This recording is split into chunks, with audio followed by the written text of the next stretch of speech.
Hello, my name is Itai Barak. I'm a Senior Director of Product Management working at Salesforce. And today I will be talking about the soft skills required for inbound product management. Now, it's important to say that this presentation is not just for inbound product managers. So actually, whether you spend 20% of your time or 80% of your time working with R&D teams, this presentation is for you.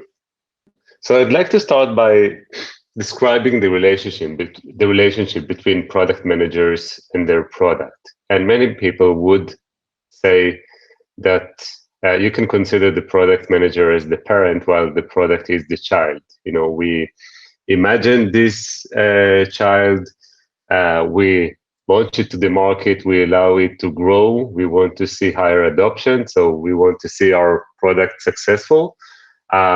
So in a way, you might say that this is a parenthood relationship. But we have to remember that we are not in this process alone. We have partners to this process, and our partners is actually the engineering team. So either the developers, the architects, the engineering managers that are working with us, making sure that we can actually build this product, release it, solve issues that we are facing with as this product grow in the market. And we have to recognize this partnership. Now, as opposed to the real world where you can grow a child alone, here in the software development world, this is not something that product manager alone can be responsible for his or her child.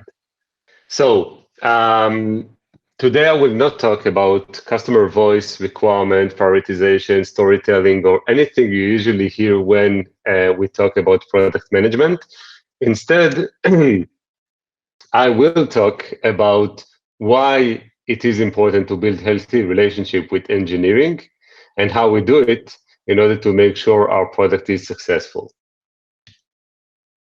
Now, I'll start by talking about the challenge of working with teams that usually don't report to you, but you ask them to work on complex projects and to deliver them in a very short time, which, this is quite a challenge for us, the product managers.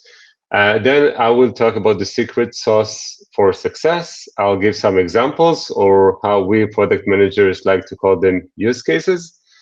I'll share the recipe that you might be able to use. It might be one way for you to start working on building healthy relationship. And for dessert, I'll present 3 takeaways you can take with you. So let's talk about the ideal world. In such a world, specifications are very clear. They do not change. We, the product managers, are doing our work. We deliver them on time. Engineering understand them immediately. There are no questions. They provide effort estimates, which are very accurate. They will deliver on time without any overlaps between the teams, with all dependencies mapped. And of course, they will speak the same language and work in the same methodology. Now, as you know, we do not live in such world. In the software development business, we challenge ourselves in order to build complex products. We want to be competitive in the market, and we are trying to do it in a very short time. Now, in such cases, there is high potential for conflicts, or I would even say for failures. And we need to make sure that in case of such a failure, the team working on the project will work on resolution rather than pointing fingers and looking for who should be blamed for it. Now, let me give you an example. There is a project I'm working on today. Let's call it Project X. And this project requires the work of multiple development teams. You can see here the interactions between the teams. So you can see that there are multiple interactions. Teams have to collaborate. You can see, for example, that team Y is working more closely with team M. They are interacting on, I would say, a daily basis. And this kind of structure requires sync meetings, communication channels, and methodology in order to make sure that multiple teams can work together on the same project. Now, to add to this level of complexity, I would share with you that these teams are not part of the same groups. So there are actually 3 different groups with different managers working in these groups. So that means there are more sync meetings in order to make sure there is full alignment between the managers as well. And if we talk about the product managers, you can see that in yellow, we have product managers that are part of the same group, but there is one, the product manager of team F, which actually belongs to a different group. On top of that, after we started the project, we are being asked to add more features. That means we have bigger scope to cover right now. There are new projects that we need to start working on, and we are being asked to deliver this project faster than planned. So this can be quite a complex project. Now, if the team is not ready for failure or for facing challenges, that means that the moment they arrive, it will be very hard to deal with them. And this is the question we are asking ourselves. What can be done in order to make sure everyone is prepared to deal with such cases? Because we know they will come. And the answer is trust. You need to work on trust in advance. You need to gain trust first. As a product manager, you work with a team that, in most cases, they don't report to you. You need to start building relationship with them. You need to care about them. You need to respect them. You need to recognize the hard work they are doing. You need to listen to them, and you have to be genuine. Now, only after you build this trust, you can talk about engagement. You can work with the team to create engagement, but in order to do that, you need to lead. You need to take the lead. You need to motivate them, to drive them. You need to challenge them, but you have to provide clarity as well. It's important to explain them the vision, to explain the plan, and the reasons why they are doing what they do. So let me give you a few examples of how we see trust and engagement working in different cases or different challenges. And here, as opposed to the first example I used to describe product management, I'd like to take another one, which is building a house. So let's imagine we are building a house, and on one side we have the product manager, who is actually the architect. And on the other side, we have engineering, who is actually the construction team.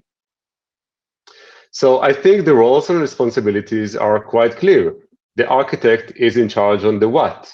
He or she will work on the design of the house, the functionality, maybe durability, look and feel, and so on. While the other side is in charge on the how. So either recruiting the right people with the right skills in order to build the house, making plans, working on the timeline, estimating the cost, and then actually building the house, building the walls of the house, the ceiling, the floor, and everything, and make sure they can deliver this project. Now, there is line between these two roles, but the question is whether we should cross this line. And the answer is yes. We want each side to learn about the other side. The architect is supposed to be aware of the plans, of how the construction team is going to build the house, whether they have any open questions, any challenges. They might say that the cost too high, and then he needs to go back to his or her plans and to make some changes in order to be able to work with the deadline or work with the given cost for this house. Now, the other side has to learn about the plans as well. They have to be very familiar with the requirements, with what they need to do. They don't want to make any mistakes. They want to provide the right estimates in order to allow this entire project to be successful. Now, as part of the process, there is challenging.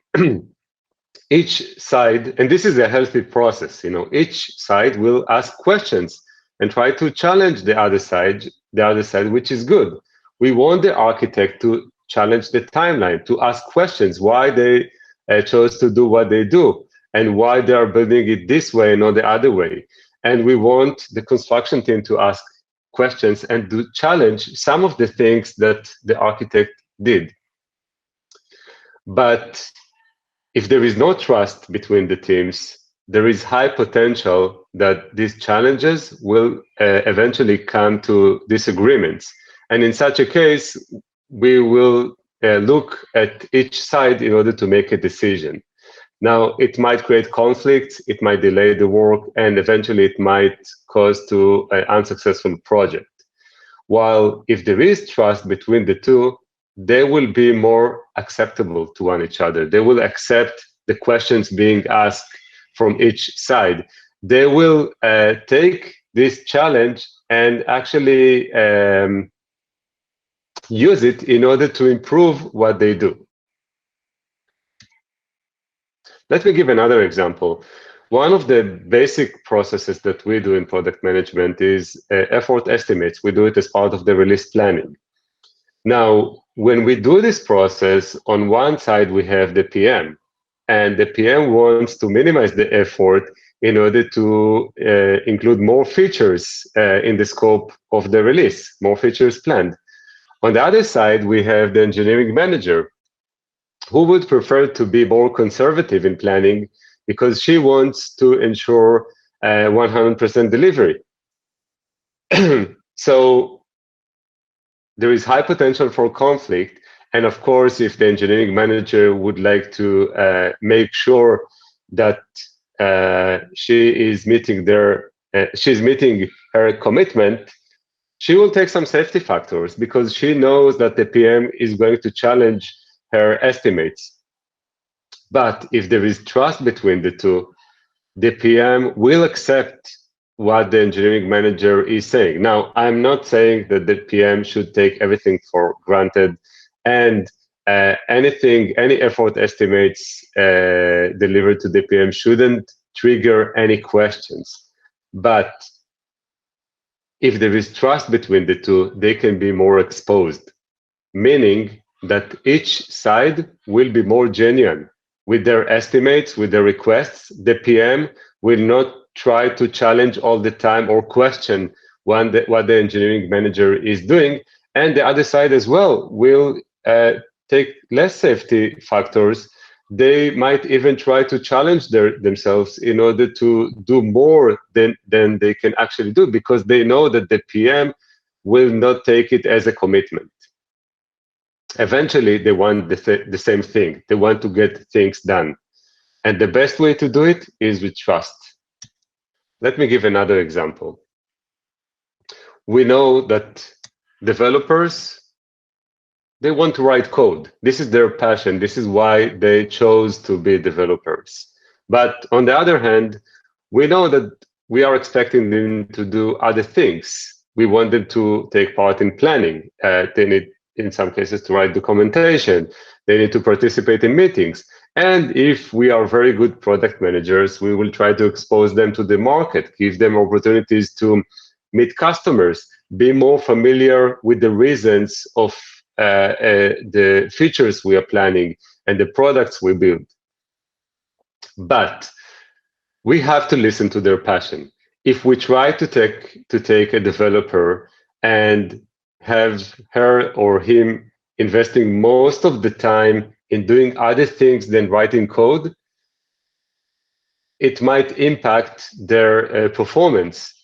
Now, we need to listen to what they want to do. Now, I'm not saying that they should focus 100% of their time in writing code, but we need to make sure we're doing this balance. And we have to recognize that not all developers are the same. Some of them will want to learn more about the market, or they will want to do other things in order to evolve to other directions.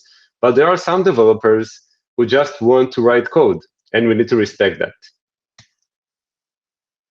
Let me give another example. Leadership. The team is expecting you to lead.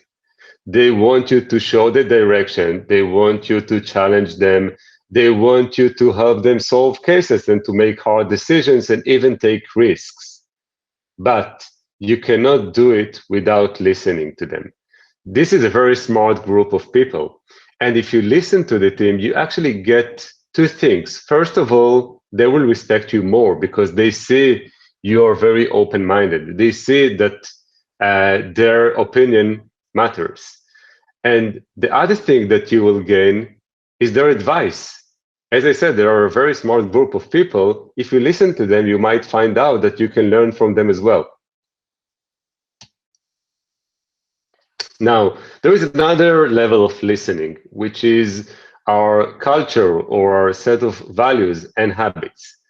Now, as you know, our workspace today is very diverse. And although in a way we adopted the same code of behavior, still we carry with us our set of values and habits, which are the result of where we grew up or where we came from. Now, a good manager will want to learn more about it, will need to be familiar more with the culture of the people he or she is working with, because it is important to the engagement of the team and it is important for building trust. Let me give you an example. In the past, I used to work with two teams. I was based in Israel. I was working with, I had my own team, and my team was in charge on building plans to be executed by two teams, one in Israel, another one in Denmark. Now, we had personal interactions on a daily basis with the Israeli team. We had some interaction with the team in Denmark, which was less frequent. And when we started the project, everything worked well with the Israeli team. Of course, we had some challenges, there were some issues, but all in all, the project was progressing. While with the team in Denmark, we saw minor progress with the project, and I couldn't understand why it is not working well. And we tried to provide more clarity about the project. We asked questions. We allowed them to ask more questions and to see if there is anything else we should explain them. Then after we saw there is still no progress, we talked about roles and responsibilities, and we wanted to make it clear that we are the ones to provide the plans while they need to execute according to these plans. Now, eventually, I was able to solve this question of why this project is not progressing by a tip I got from a local person in our office in Denmark. And he told me, you have to reach consensus. And this is a culture thing. Now, I don't know if this is common in all companies working in Denmark, but in this specific case, it was true. Now, only after I spent some time with the local team, explaining everything we do, allow them to ask questions, participating in more and more meetings in order to reach consensus, only after I saw how this project can progress very well and become a very successful project. Okay, so after we cover these examples, I'd like to give you a recipe. Now, it's important to say that there is no one path for success. There is no one way to build trust. I talked about listening, I talked about culture. So it is very important to be attentive and to be more familiar with the people you are working with, because you cannot assume that one recipe will work for all of them. Still, there are some ideas you can take from this presentation for things you can start do tomorrow. So let's start by creating opportunities to talk. Now, you can create weekly meetings with your counterparts, with the engineering manager, with the architect, with other developers once in a while to get to know them better. But you have to remember that some people would prefer these kind of meetings, but others would prefer maybe a less formal approach.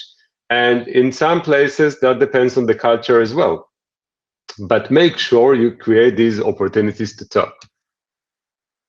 Now, use these opportunities to talk in order to get to know your partners. You have to remember that work meetings don't have to be necessarily about work. You can spend the time talking about work, talking about action items, talking about plans, but you can allocate some of the time in order to talk about their hobbies, talk about their families, ask questions with the limits of what you feel is comfortable enough, and if you feel you're not invading their privacy. Now, if you listen good enough, you would know when you're crossing these borders. So I think this is fine to start, and you can see how the other side reacts to your questions. And by the way, you can start by sharing information about yourself, telling this other side about your hobbies, where you came from, about your family, and on. Now, when we go back to talking about work, make sure to keep them in loop. You don't have to assume that developers should know exactly the feature that they need to work on. It is fine, and actually it is recommended to tell them about your challenges as well, and maybe about the conflicts you have, dilemmas that you have, and the reason why you are taking your decisions.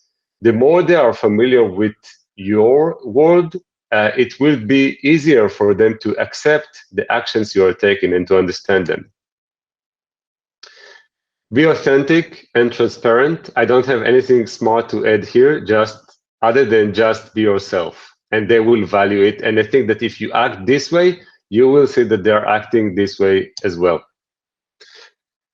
When you achieve success, make sure invest the time to celebrate success. When there is failure, invest the time to learn from failures together as a group. And again, without looking for how to point fingers, but in order to really understand how you can avoid this failure in the future and how you can learn from the mistakes that you did as a team. And last one, but not least, is recognize contribution, both in person and in public. If you think someone did a great work, just say to this person. If you think there is a place to share it with a wider audience, just do it, because they deserve this recognition. So to summarize, I'd like to focus on three main points. I think that 80% of the work can be done by just recognizing that this is not a one-man show, that you have partners in this process. Once you really understand it, all the other actions will come naturally. The second point is that you need to focus on building trust. This is the first layer, and after you feel there is trust, you can talk about creating engagement. And the third point is that there is no one path for success. If you listen well, if you are attentive to the people that are surrounding you, you will be able to find the right way in order to achieve success. Thank you very much.